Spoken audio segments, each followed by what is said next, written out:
এনসিপির তো আসলে কিছুই নাই, সারা বাংলাদেশে একটা অফিসও নাই।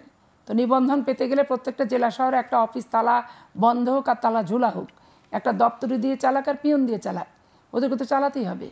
তোরা তো যে ওই ক্লাব সুপার মার্কেটে একটা রুম ভাড়া নিয়ে অফিসও উদ্বোধন করছে আজকে, তো ওদের তো উপায় নাই কোনো। এখন ওইটা কে উদ্বোধন করবে, আলাউল না হচ্ছে ওই ফারুক?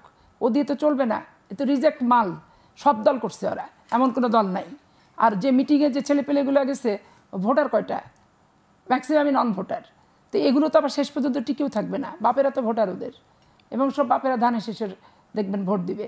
তো এরকম। আর শিবিরের কিছু গেছে যারা মুখ চেনা না, যারা ওই মেসে টেসে থাকে আরামবাগ এলাকার, এই মিলেমিশে 2700 ছেলে, আর তারা নিজেরাই গাড়ি নিয়ে গেছে, 4-5টা বাস নিয়ে। টোটাল জেলার প্রোগ্রামে যদি 500, 700, 1000 লোক হয়, তাহলে আপনি বলেন এটা কি সুপার ফ্লপ, এবং তাদের বক্তৃতার সাথে কি তাদের ফেস লস হয় চিন্তা করে দেখেন। এটা একটা মারাত্মক ব্যাপার। আর পত্রপত্রিকা তারা যে ওই কতগুলো প্রসঙ্গ তুললো, আপনার তেঁতুলিয়াতে ওই যে পাথর বালির এটা ওটা সেটা, আজকে প্রথম আলো নিউজ আপনি দেখবেন যে ওখানে ছাত্র দলের কোনো পদধারী ব্যক্তি নয়, 3টা ঘটনা নিয়ে তারা যে মাতামাতি করছে, একটাও ছাত্র দলের পদধারী, 2টা ঘটনার নয়। একটা ঘটনায় শ্রমিক দলের জয়েন্ট সেক্রেটারি, সেটা হচ্ছে বরিশাল বিভাগে, যেটা ধর্ষণের ঘটনা ঘটছে। হ্যাঁ, তো তাহলে এই যে চাপায় দেওয়া, দেখেন এগুলো কিন্তু টক অফ দ্য কান্ট্রি হয়ে যাচ্ছে, টক শোয়ের ইস্যু হচ্ছে। এবং আমার তো মনে হচ্ছে কিছু কিছু টেলিভিশনকে তারা নিয়ন্ত্রণ করে, তারা যেখানে যেখানে যেই বক্তব্যগুলো বলছে, ওগুলো বাধ্যতামূলক আমলে নিয়ে এসে বাংলাদেশের মানুষকে বিএনপির বিরুদ্ধে রাষ্ট্রীয় মিডিয়া যন্ত্রকে ব্যবহার করার একটা সুপরিকল্পিত ষড়যন্ত্র, যেটা বিগত সরকারের সাথে এদের হুবহু মিল আমি পরিলক্ষিত করতে পাচ্ছি।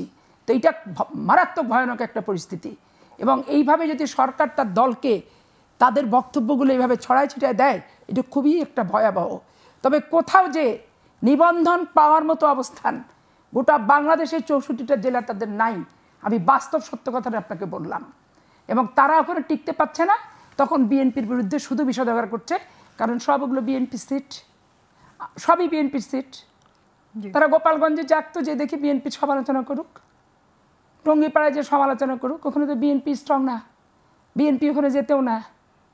দেখেন ওগুলো তো তাদের যাচ্ছে না। এটা রাষ্ট্রযন্ত্রের একটা সুপরিকল্পিত পরিকল্পনা এটা। আর আপনি সংস্কারের যে ব্যাপারটা বললেন, সংস্কার এখানে প্রথম হচ্ছে রাষ্ট্রীয় সন্ত্রাস মুক্ত বাংলাদেশ হতে হবে, রাষ্ট্রীয় দুর্নীতিমুক্ত বাংলাদেশ হতে হবে, দলীয় প্রশাসনিক দুর্নীতিমুক্ত বাংলাদেশ হতে হবে, এবং বাংলাদেশের বিচার বিভাগকে স্বতন্ত্র সচিবালয়ের মাধ্যমে জনবল, লোক কাঠামো নিয়োগ থেকে শুরু করে বাস্তবায়ন, কর্মপদ্ধতি পরিচালনা, সমস্ত কিছু।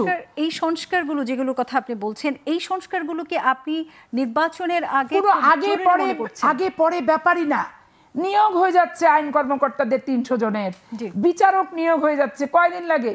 না, ঠিক কয়দিন লাগে? সদিচ্ছা হলেই করা যায়।